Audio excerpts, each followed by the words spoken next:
बोलिए श्री श्री गुरुदेव महाराज की जय।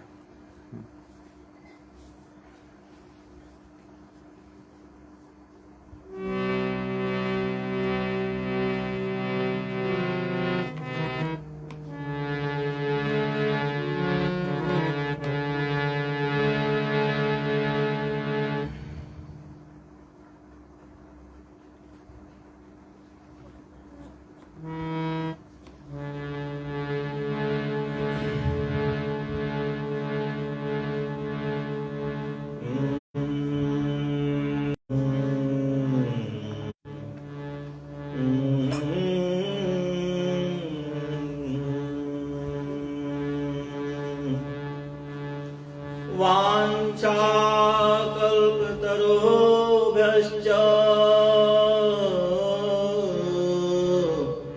कृपा सिन्धुभ्येव च पतितानां पावनेभ्यो वैष्णवेभ्यो नमो नमः।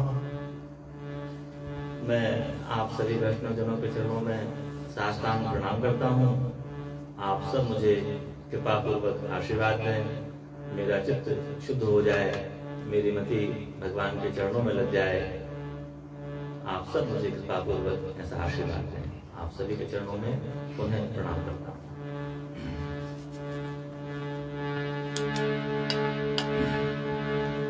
नमो विष्णुपादाय कृष्ण पृष्ठाय भूतले श्रीमते राधा गोविंद गोस्वामीति नामिने। नमस्ते प्रभुपादिये देवं गौरवाणी प्रचारिणे निर्विशेष शून्यवादी ग्राम जन्म विस्तारिणे। ओम अज्ञान्ति मिरान्धस्य ज्ञानाञ्जनशलाकया चक्षुरुन्मीलितं येन तस्मै श्री गुरुवे नमः।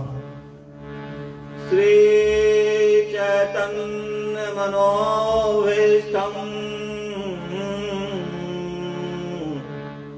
स्थापितं येन भूतले स्वयं रूपं कदा मह्यं ददाति स्वपदान्तिकम्।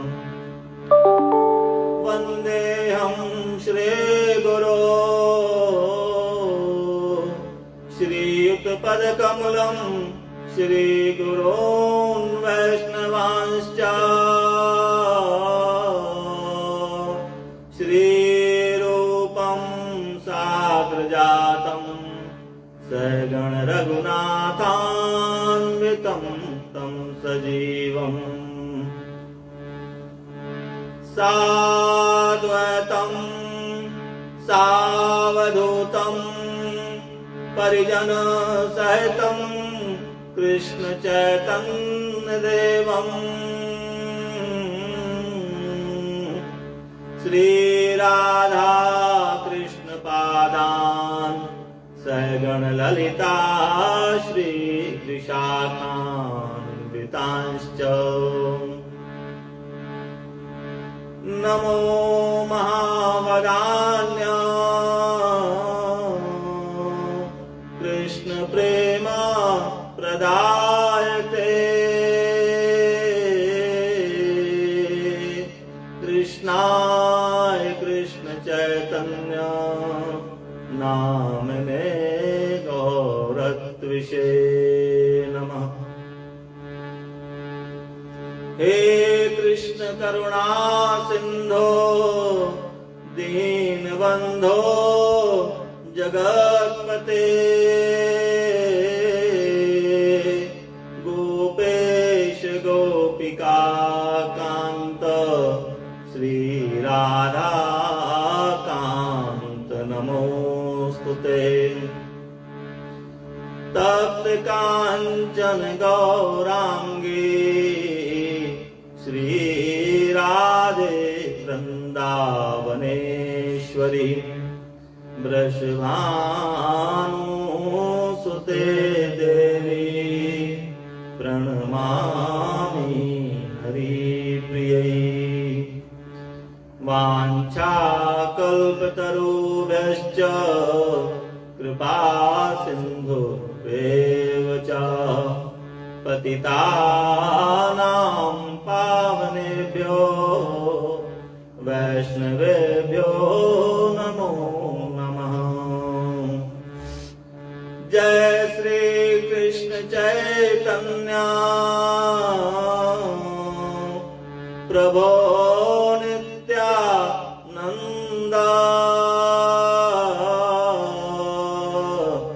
श्री अद्वैत गदाधर श्रीवासादि गौर भक्तवृंद।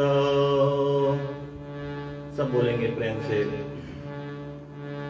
हरे कृष्णा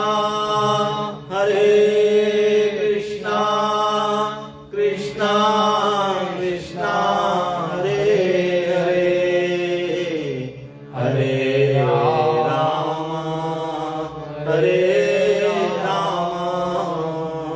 राम राम राम हरे हरे। बोलिए श्री वृंदावन बिहारी लाल की जय। बोलिए कलिमलनाशन भगवान श्री कृष्ण चैतन्य महाप्रभु की जय। बोलिए श्री सद्गुरुदेव भगवान की जय। जय जय श्री राधे श्याम। जय हो प्रभु। अति सुंदर।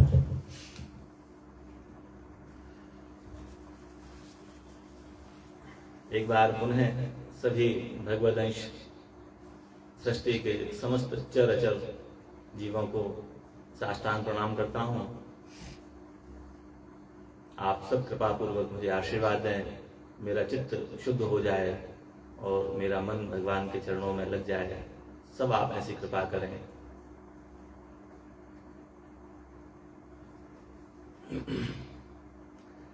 तो अभी हम लोगों ने एक नया क्रम शुरू किया है। भगवान श्री कृष्ण चैतन्य महाप्रभु का जो चरित्र है वह श्री कृष्ण चैतन्य चरितामृत के नाम से प्रसिद्ध है। तो आज उसका द्वितीय दिवस है। आज मेरे मन में आया कि पहले हम अपना सबका परिचय जान लें एक बार, फिर भगवान श्री कृष्ण चैतन्य महाप्रभु का परिचय जान लें एक बार, फिर उसके बाद में ग्रंथ का पाठ किया जाए, ताकि हमें मालूम हो कि हम क्या सुन रहे हैं और हम क्यों सुन रहे हैं, है ना। ऐसे संसार में कहने के लिए, सुनने के लिए बहुत सारे विषय भरे पड़े हैं, भरमार है उन विषयों की। तो क्या वे सारे विषय हमारे हितकर हैं? क्या उन सबसे हमारा हित होता है? और हमें वास्तव में आवश्यकता है किस विषय की? ऐसा कौन सा विषय है जो कि हमारे काम आ सकता है? तो यदि कोई विषय हमारे काम आ सकता है तब तो उसे बड़े प्रेम से सुना जाएगा, फिर उसका अनुपालन किया जाएगा। और जैसे कि मान लीजिए कि एक छात्र है विज्ञान का, जिसको वैज्ञानिक बनना है, और वह चला जाए हिंदी के पाठ जहाँ कविता आदि का पाठ हो रहा हो वहाँ पहुँच जाए और उसका भी श्रद्धापूर्वक श्रवण करें कि भैया ये भी तो स्कूल का ही एक अंग है जहाँ हिंदी आदि विषय पढ़ाए जाते हैं, तो मैं तो अब यहीं बैठूंगा। बड़ा सुंदर यहाँ पर गीत और पद गाए जाते हैं इस कक्षा में। हमारा जो कक्ष है वहाँ तो हमेशा सूत्र फार्मूला वे कहे जा रहे हैं। वहाँ जाने से क्या लाभ, हम तो यहीं बैठकर उनको सुनेंगे और हम यहाँ बैठकर वैज्ञानिक बन जाएंगे। तो ये संभव नहीं होगा ना। माना कि हिंदी के जो पद गाए जा रहे हैं, जो गीत गाए जा रहे हैं, वे बड़े मधुर हैं, लेकिन क्या उनको सुनकर कोई छात्र वैज्ञानिक बन सकता है? नहीं।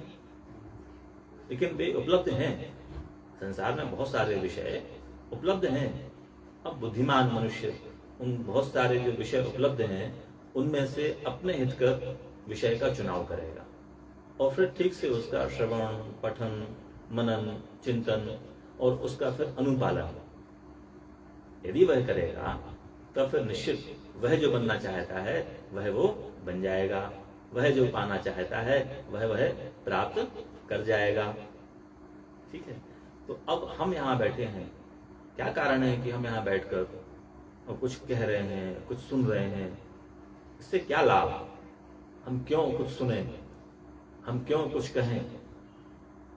ये विचार करना चाहिए ना हमें। चलिए, तो विचार करने का विषय यह है कि आखिरकार हम हैं कौन और हमारा लक्ष्य क्या है या क्या होना चाहिए। क्या है या क्या होना चाहिए, यह एक मूल प्रश्न सभी के मन में होना चाहिए और यदि नहीं होता है तो इसकी जिज्ञासा अवश्य करनी चाहिए। आखिर मैं कौन और मेरा कौन? ठीक है। तो यदि यह विषय स्पष्ट हो जाए तो फिर आपको बहुत सारे रास्ते मिल जाएंगे। जब रास्ते मिल जाएंगे तो फिर सदगुरुदेव की कृपा से, सदग्रंथ की कृपा से, सन्मार्ग की कृपा से आप अपने लक्ष्य को प्राप्त कर पाएंगे। यदि मान लीजिए अभी आपको अपना ज्ञान ही नहीं है तब फिर आप चलेंगे किस दिशा में, कहाँ जाएंगे? तो ये विषय विचारणीय है। हम जाने कि हम कौन हैं, हम क्या हैं। तो हमारे जो पूर्वज हैं, एक बड़े सुविख्यात कवि, एक भगवान के परम भक्त श्री तुलसीदास जी महाराज, वे हमारे पूर्वज हैं ना। हाँ, हमारे पूर्वज हैं। तो संतान के जीवन यापन के लिए हर समय माता पिता, पूर्वज कुछ ना कुछ कमाकर रख जाते हैं, छोड़ जाते हैं। संतान हमारी जो आएगी वह संपदा का सुख भोगेगी, इससे लाभ उठाएगी। तो अब जो जितने भी हमारे ग्रंथ हमारे पास में आज उपलब्ध हैं, निश्चित है कि इनका निर्माण मैंने तो नहीं किया है। इन ग्रंथों का निर्माण मेरे द्वारा नहीं किया गया है। इन ग्रंथों को हमारे जो पूर्वज हैं, श्री तुलसीदास जी, श्री वाल्मीकि जी, श्री वेदव्यास जी, श्री सुखदेव गोस्वामी जी, श्री शौनक जी, श्री काकभूषणी जी, श्री गरुड़ जी, ये सब हमारे पूर्वज हैं। पूर्वज से अभिप्राय जिनका मुझसे पहले जन्म हुआ है। हम कमा के रखते हैं ना बच्चों को अपने, भैया एक घर हो गया है, एक घर और हो जाए, 2 बेटे हैं, दोनों के काम आ जाएगा। हमेशा हम कमाई कर रहे हैं, हमेशा हम व्यस्त हैं कमाने में। किसके लिए? अपने संतान के लिए।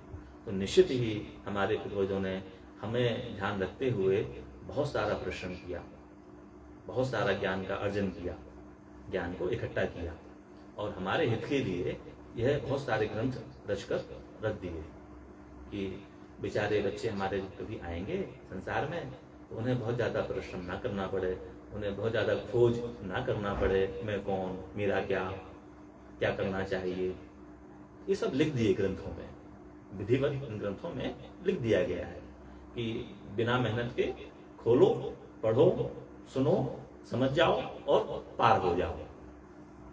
क्या लिखा है ग्रंथों में? यही लिखा है ना कि बेटा जब तुम्हारा जन्म होगा तुम बलवान बलवती माया के द्वारा फांस लिए जाओगे, तुम्हारा जो जीवन है वह तुम्हें समझ में नहीं आएगा कि क्या सही और क्या गलत। चिंता मत करो, मैं तुलसीदास, मैं वाल्मीकि, मैं वेदव्यास तुम्हारा पूर्वज हूँ और तुम्हारे हित के लिए, तुम्हारे कल्याण के लिए मैं बहुत सारे ग्रंथ तुम्हारे लिए छोड़कर जा रहा हूँ। तुम उन्हें केवल खोलना, पढ़ना, सुनना और अपना लक्ष्य प्राप्त कर जाना। सब स्पष्ट हो रहा है ना? कोई संदेह तो नहीं है अभी ना किसी को? हम नादान हैं, हम इन ग्रंथों का मूल्य नहीं समझ पा रहे हैं। ये अमूल्य खजाने हैं, अमूल्य भंडार है ये भंडार, और हम इनको त्याग कर और छोटा सा 4 पैसे, 4 लाख रुपए, 4 करोड़ रुपए, 4 करोड़ रुपए जो कि नाशवान है, इनके पीछे भाग रहे हैं। और जो अनंत भंडार है शांति का, सुख का, प्रेम का, उनकी ओर हम देख ही नहीं रहे हैं। हमारी दृष्टि उसकी ओर जा ही नहीं रही है, उसका मूल्य हम समझ ही नहीं पा रहे हैं। तो वह सारा भरा पड़ा है ग्रंथों में भैया। सब आपके लिए बनाया गया है, सब आपके लिए लिखा गया है। प्रेम से खोलो, पढ़ो, सुनो और सुनकर खूब बढ़िया जीवन जियो, खूब आनंद में रहो। बताओ कौन माता पिता होगा जो चाहेगा संतान जो मेरी आने वाली है वह दुखी रहे, वह कष्ट में रहे? बताओ, एक माता पिता बताओ संसार में ढूंढकर, एक बताओ पूर्वज, कोई चाहता है क्या कि जो मेरी आने वाली पीढ़ियां हैं वे दुखी होकर रहें? कोई नहीं चाहता है। तो हमारे जो पूर्वज हैं वे भी नहीं चाहते थे कभी कि एक बार आशीष मिश्रा का जन्म होगा श्री कुंज बिहारी मिश्रा के यहाँ पर। तो वह बेचारा बच्चा यदि संसार को पार करना चाहे तो उसके लिए ग्रंथ छोड़ जाओ, बस जाओ ग्रंथ उसके लिए छोड़ गए हैं। मेरे लिए, मेरे पूर्वज, मेरे बाप दादे मेरे लिए बनाए थे ना ग्रंथ, उन्होंने छोड़ गए हैं मेरे लिए। हम बुद्धू हैं, हम लकड़ी चीरने में व्यस्त हैं, हम आलू ढूंढते फिरते हैं, कहाँ आलू मिलेगा, इसको भर लो, इसको भर लो अपने कोल्ड स्टोरेज में। तो ये सुख थोड़ा पहुंचाने वाले हैं। लकड़ी की चिराई, एक कोल्ड स्टोरेज, एक बड़ा भवन, एक बहुत महंगी कार, सब नाशवान है ये। इनका नाश हम चाहें तो रोक भी नहीं सकते हैं, चाहे कर भी इनका नाश होने से हम रोक नहीं पाएंगे। ये सब नाशवान है। तो स्थिर है क्या जो हम कमाएं, जो हमारे लिए काम आ सके? तब श्री गोस्वामी तुलसीदास जी ने एक श्री रामचरितमानस में चौपाई लिखी हुई है। सुनहु तात यह अकथ कहानी, समुझत बनैना जाए बखानी। ईश्वर अंश जीव अविनाशी, चेतन अमल सहज सुख राशि। ये हमारा परिचय है। किसका? मेरा, अथवा हम सबका। जितने भी मनुष्य जाति में लोग विद्यमान हैं, वे चाहे हिंदू, सिख, मुस्लिम, ईसाई, पारदी, पारसी, जो भी हैं, यदि कोई मनुष्य है तो वे सब सुन लें, ध्यान से सुन लें भैया, कान खोलकर सुन लें। कोई अब ये रंज नहीं करेगा कि हाय मेरे पास तो कुछ नहीं है, मैं तो निर्धन हूँ। जान लो तुम किसकी औलाद हो, तुम्हें खबर नहीं है, तुम भूले हुए हो। तुम इस सृष्टि का जो रचयिता है श्रीहरि ब्रह्म, उसकी संतान हो तुम। तुमसे धनवान कोई हो सकता है क्या? बताओ भैया, तुमसे बड़ा आदमी कोई हो सकता है क्या? ना, तुमसे बड़ा कोई आदमी है ही नहीं।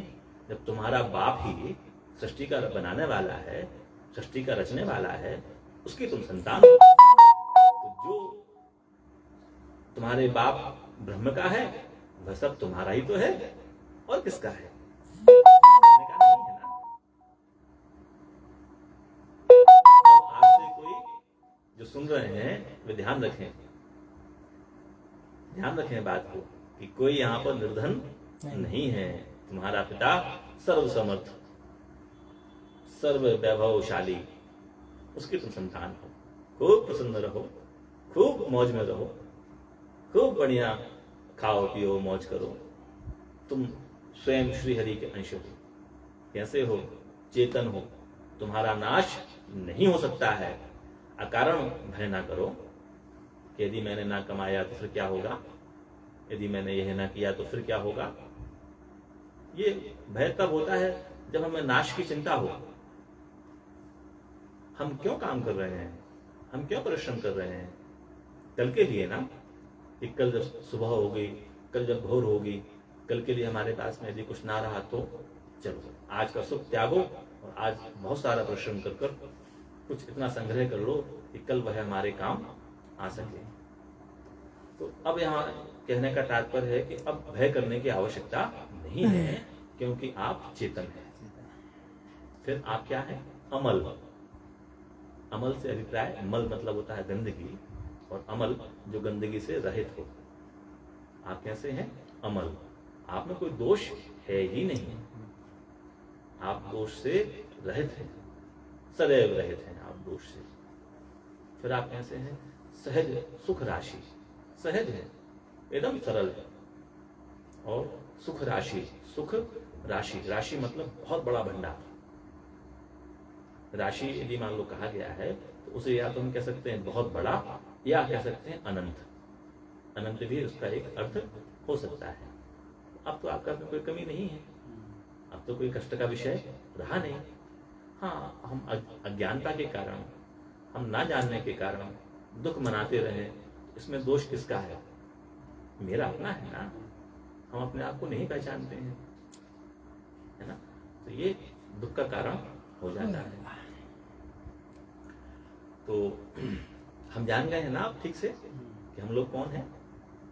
कोई संदेह नहीं है ना? ठीक है। तो हम भगवान श्री हरि के अंश हैं, हम चेतन हैं, अमल हैं, सहज हैं और सुख की राशि हैं। और अब हम कर क्या रहे हैं, इस पर विचार कर लिया जाए। ठीक है, हम जान गए कि हम कौन हैं और हम कर क्या रहे हैं। क्या हम भूल से विज्ञान के छात्र होकर और हिंदी के कक्ष में तो नहीं विराज गए हैं, है ना। ये विचारनीय विषय हो सकता है ना कि अरे हम तो चले थे बनने वैज्ञानिक, हमें बनना था गणितज्ञ। तो क्या हम भूलवश या उस मधुर गीत से प्रभावित होकर जो कक्ष में गाए जा रहे हैं, और हम गलत कक्ष में जाकर तो नहीं बैठ गए हैं जहां हिंदी का पाठ पढ़ाया जा रहा है, जहां हिंदी के गीत गाए जा रहे हैं, सुमधुर गीत गाए जा रहे हैं, निसंदेह है। ऐसा तो नहीं, लक्ष्य तो मेरा था बनने का वैज्ञानिक, गणितज्ञ, और हम आकर बैठ गए हैं हिंदी वाले कक्ष में। यहाँ बैठकर क्या हम वैज्ञानिक बन पाएंगे? अब नहीं बन पाएंगे। वही दशा हमारी भी हो रही है। हम अनजाने में जो हमें नहीं करना था वह कर रहे हैं, और जो हमें करना चाहिए था वह हम नहीं कर पा रहे हैं। ये हमारे बद्ध जीवों का दुर्भाग्य है। इसको हम कह सकते हैं दुर्भाग्य, है ना। तो इस दुर्भाग्य को दूर करने के लिए ईश्वर बहुत कृपा करता है, बहुत कृपा करता है, सदैव कृपा करता है। और हमें जगाने के लिए, हमें सिखाने के लिए, हमें समझाने के लिए बहुत सारे प्रयास भी करता है। ठीक है, मैं आपको देता हूं उदाहरण, इसको सुनना चाहिए बहुत ध्यानपूर्वक और समझना चाहिए। देखिए, सबने सुना है, सबने जाना हुआ है कि जब रावण माता सीता को चुरा कर ले गया और लंकापुरी में छिपा लिया ले जाकर, तब भगवान श्री राम ने रावण पर कृपा कर अपने प्रिय भक्त, अपने प्रिय दास श्री हनुमान जी महाराज को पहुंचाया। हनुमान, तुम जाओ, जाकर उस आतताई मनुष्य को जाकर, मनुष्य राक्षस को जाकर समझाओ, कहो कि जो उसने अपराध किया है, जो उससे भूल हुई है, उसका सुधार कर ले और सीता जी को वापस कर दे। यह संदेशा लेकर श्री हनुमान जी महाराज जाते हैं लंकापुरी रावण के पास। तो कई बार जब कोई शिक्षा देना होती है तो कुछ थोड़ा सा डांट डपट का भी प्रयोग करना पड़ता है ना, ताकि जिसको शिक्षा दी जानी है वह सावधान होकर शिक्षा को ग्रहण कर ले। तो श्री हनुमान जी महाराज बड़े ज्ञानवान हैं, उनके समान तो कोई ज्ञानी है ही नहीं। तो उन्होंने बड़ी युक्ति से कुछ उपद्रव कर कर और फिर रावण के दरबार में जाकर रावण को उपदेश देना प्रारंभ किया। हे रावण, मैं भगवान श्री राम का दूत हूँ, मैं भगवान श्री राम का दास हूँ और तुम्हें सावधान करने आया हूँ कि तुमसे एक अपराध हुआ है, तुम अपने अपराध को सुधार कर लो और माता सीता को ससम्मान भगवान श्री हरि भगवान श्री राम के पास पहुंचा दो, तो तुम्हारा ये अक्षम्य अपराध भी क्षमा कर दिया जाएगा। अकारण तुम ये दुर्भाव रखकर भगवान से बैर ना करो। भगवान का ये संदेश श्री हनुमान जी महाराज ने रावण को सुनाया, कहा। अब देखो भैया, फिर ध्यान दो मेरी बात पर, सुनो बहुत ध्यान से कि रावण को बड़ा अहंकार था अपने बड़ा होने पर, अपने बड़ा होने पर। तो रावण वास्तव में बड़ा तो था, बड़ा ज्ञानवान, समस्त वेदों का, शास्त्रों का, पुराणों का जानकार, बहुत बलशाली, सारे देवताओं को हरा देने वाला, बहुत बड़ा भक्त, भगवान श्री शिव को प्रसन्न कर कर उसने मन चाहे वर प्राप्त किए थे। यहाँ तक कि भगवान श्री शिव को आसन सहित प्रसन्न करने के लिए कैलाश पर्वत जैसे महान पर्वत को भी उसने उठा लिया। तो जिसने इतना सब कुछ पाया हो उसका अहंकार निश्चित बढ़ा ही होगा, ठीक है। और अब जब श्री हनुमान जी महाराज रावण को समझा रहे थे तो रावण को अहंकार के कारण ये याद नहीं रहा कि ये भगवान कह रहे हैं, हनुमान जी महाराज स्पष्ट कह रहे हैं कि मैं भगवान का दूत हूं, समझ लो, जान जाओ। रावण जान भी चुका था कि खरदूषण को मारने वाला श्री हरि के अलावा कोई दूसरा नहीं हो सकता है, लेकिन अहंकार ने उसको ये सद्ज्ञान टिकने नहीं दिया, टिक नहीं पाया वह उसका सद्ज्ञान। और वह अब भी अहंकार के कारण इस सदुपदेश को सुन नहीं पा रहा था, इस ज्ञान को समझ नहीं पा रहा था। और उसने अहंकार किया, एक तुच्छ बंदर मुझे सिखाएगा, मैं रावण, मैं परम बलशाली, मैं त्रिलोकीपति, यह मुझे सिखाएगा। अहंकार आ गया और अच्छा उपदेश, अच्छा ज्ञान वह ले ना सका, वह ले ना सका। अंततः श्री हनुमान जी महाराज वापस चले जाते हैं। पुनः ध्यान दीजिए सब लोग, आप लोग, भगवान अब भी नाराज नहीं हुए, ठीक है। भगवान अब भी रुष्ट नहीं हुए। पुनः श्री अंगद जी को भेजते हैं वे, जाओ जाकर रावण को सावधान करो, जाओ उसको कहो कि उससे जो अपराध हुआ है उस अपराध का सुधार कर ले दे, मैं उसे क्षमा कर दूंगा, ठीक है।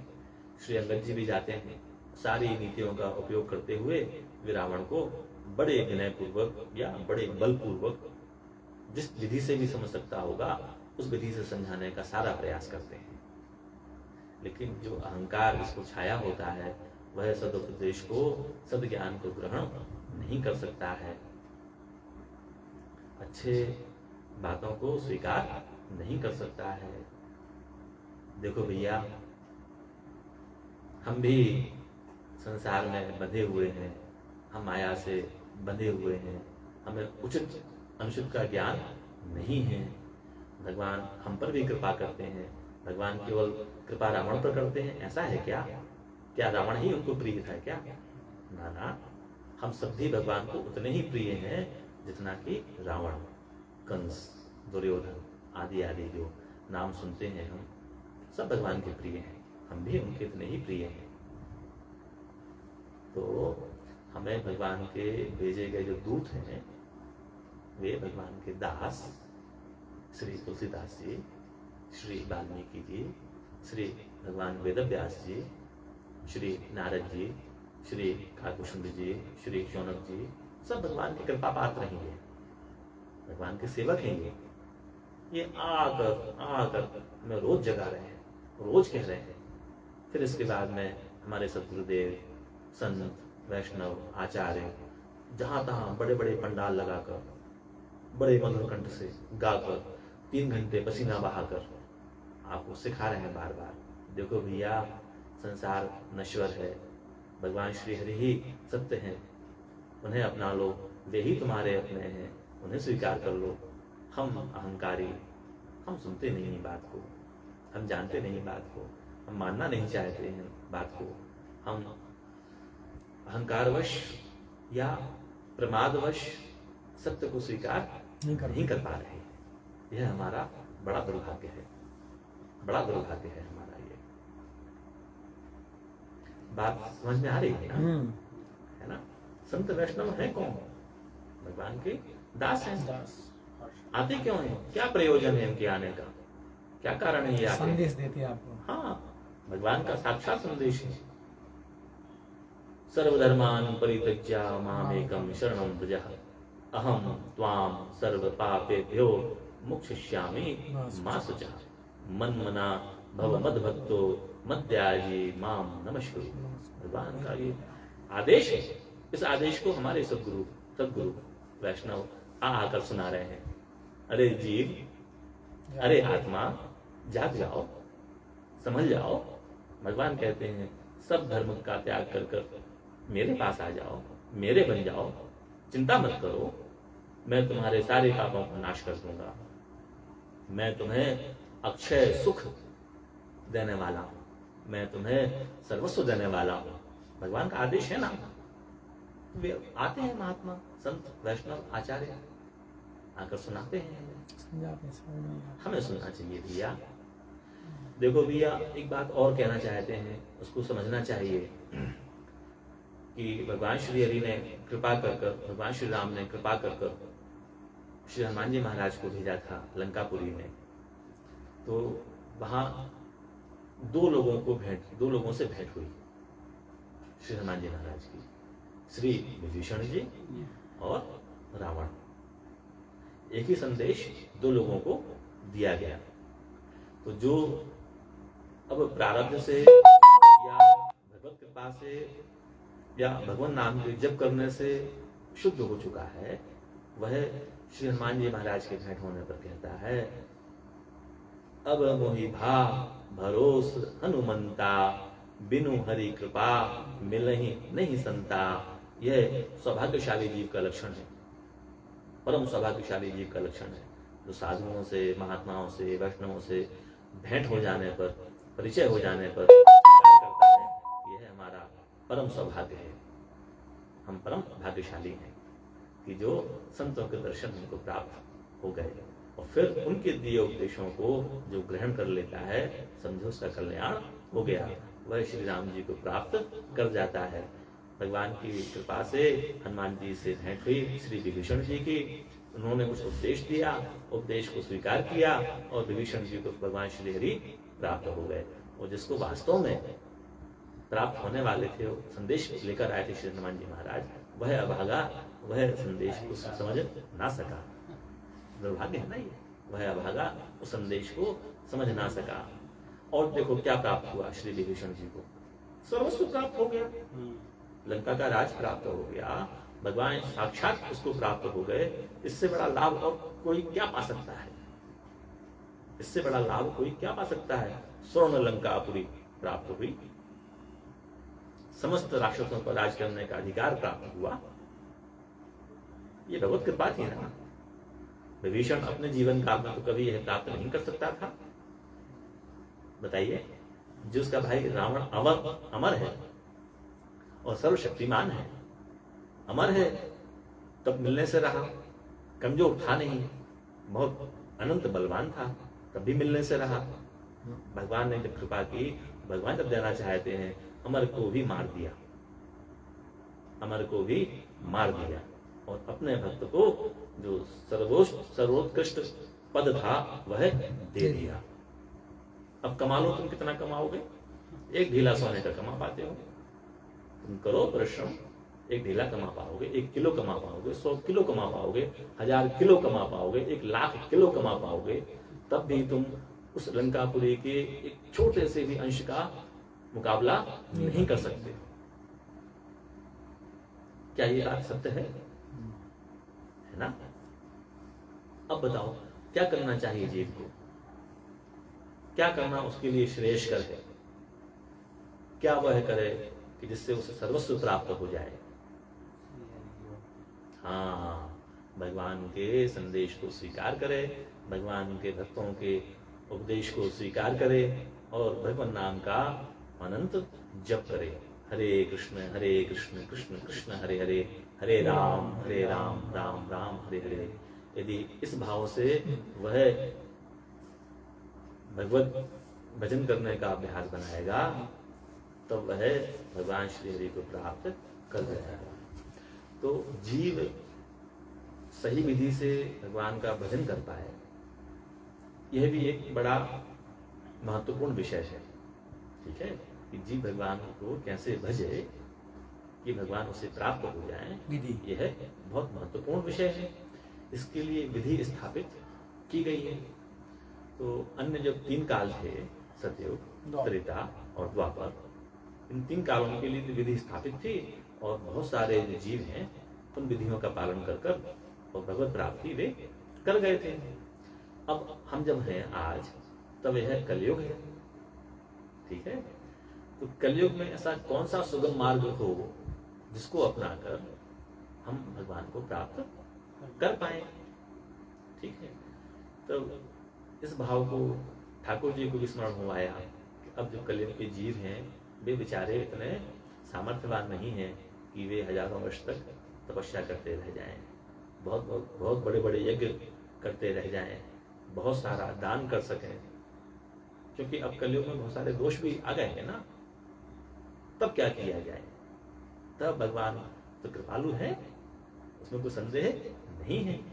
तब भगवान हम जीवों के कल्याण करने के लिए भगवान श्री कृष्ण चैतन्य महाप्रभु के रूप में प्रकट होते हैं और सुगम से सुगम विधि, सरल से सरल विधि हमें उपलब्ध कराते हैं कि हे जीवो, हे पुत्रो, हे मेरी संतान, तुम सबके कल्याणार्थ मैं तुम्हें यह पथ प्रशस्त करता हूँ।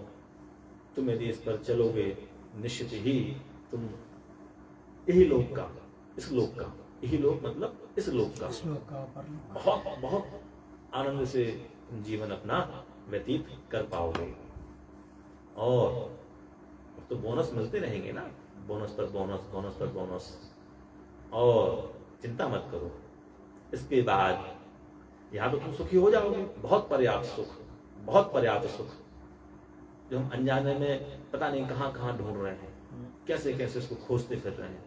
जरा सा मिल जाए, जरा सा मिल जाए, ढूंढ वहां रहे हैं जहां वह है नहीं। वहां हमारी खोज अनवरत चालू है जहां वह सुख है ही नहीं, है ना। और हम दुखी हो रहे हैं, हाय रे आज तो दिन बीत गया, आज तो कुछ प्राप्त हो ही नहीं पाया। दिन बीतते बीतते सारा जीवन बीत जाता है और वह लेश मात्र भी हमें सुख आनंद प्राप्त नहीं हो पाता है। हम अपना माथा पीटते रहते हैं, हम सिर पीटते रहते हैं अपना। ठीक है, तब भगवान ने कुछ ऐसे विधियां बताई, कुछ ऐसे मार्ग बताए जिनको अपनाकर हम वह अनंत समुद्र जो है ना, उसको भी प्राप्त कर सकते हैं। तो भगवान कृपा कर हम जीवों के कल्याणार्थ प्रकट होते हैं और वे बताते हैं कि इस प्रकार से तुम परम सुख की प्राप्ति कर सकते हो। कई बार हम मनुष्यों को परलोक पर विश्वास नहीं होता है, बहुत सारे कुतर्क हम बना के बैठे रहते हैं। अरे किसने देखा है स्वर्ग नरक, पता नहीं क्या होगा, कहीं जाना भी है कि नहीं जाना है, किसको खबर है। मरने वाला कभी बता नहीं सकता है, जीवित कभी वहां जाया नहीं जा सकता है। तो अब कैसे विश्वास करें कि वहां पर सुख होगा और दुख वहां पर होगा नरक में। तो हम भैया परलोक की बात आपसे कर ही नहीं रहे, हम आपसे परलोक की बात करते ही नहीं, इसी लोक की तरह हम तो आपसे इस लोक की बात करते हैं कि इस लोक में भी हम जब सुख चाहते हैं वो सुख हमें अब तक प्राप्त नहीं हो पाया है, तो मेरी बात को, मतलब मेरी बात नहीं, शास्त्र की बात को यदि आप चाहें तो मेरे मुख से मैं आपको सही मार्ग बताने के लिए तत्पर हूँ। और रावण की तरह अहंकार नहीं करना कि यह साधारण मनुष्य, साधारण मिश्रा जी, साधारण अभय कृष्णदास ये क्या बताएंगे मुझे। मैं नहीं बता रहा हूँ, लेकिन मैं बहुत बलवान हूँ, बहुत सामर्थ्यवान हूँ। जो भगवत आश्रय हो जाता है एक बार, उससे सामर्थ्यवान और कोई दूसरा नहीं हो सकता है। तो मैं भगवत आश्रय हूँ। मैं जो वांग्मय रूप भगवान का है श्री ग्रंथ, उसके मैं आश्रय रहकर आपके सुख के लिए बहुत सुगम से सुगम मार्ग बताने का प्रयास करूंगा। तो आप रावण ना बनकर आप विभीषण बन जाएं केवल, और आप देखें कि आपको सर्वस्व प्राप्त हो जाएगा। यह आपको तय करना है कि किस लाइन में आप खड़े होना चाहते हैं। रावण के पीछे आप खड़े होना चाहते हैं तो बने रहो भैया, रावण मत करो स्वीकार। और या फिर विभीषण बनना चाहते हैं, बन जाओ विभीषण एक बार। जो विभीषण जी को मिला है उससे कहीं ज़्यादा भी आपको प्राप्त हो सकता है। तो भैया यह क्रम बना रहेगा। मैं आशा करता हूँ कि आप मेरे मनोभाव को समझ पाए होंगे, जान पाए होंगे, और अब इसका पाठ लगातार किया जाएगा। आप सभी से निवेदन है कि आप सभी अहंकार का त्याग कर और परम सुख प्राप्त करने का उपाय यहाँ से अवश्य प्राप्त करें। ठीक है। जय जय श्री राधे श्याम। जय राधा माधव कुंज बिहारी, जय राधा माधव कुंज बिहारी, जय राधा माधव कुंज बिहारी, जय राधा माधव कुंज बिहारी, जय गोपी जन बल्लभ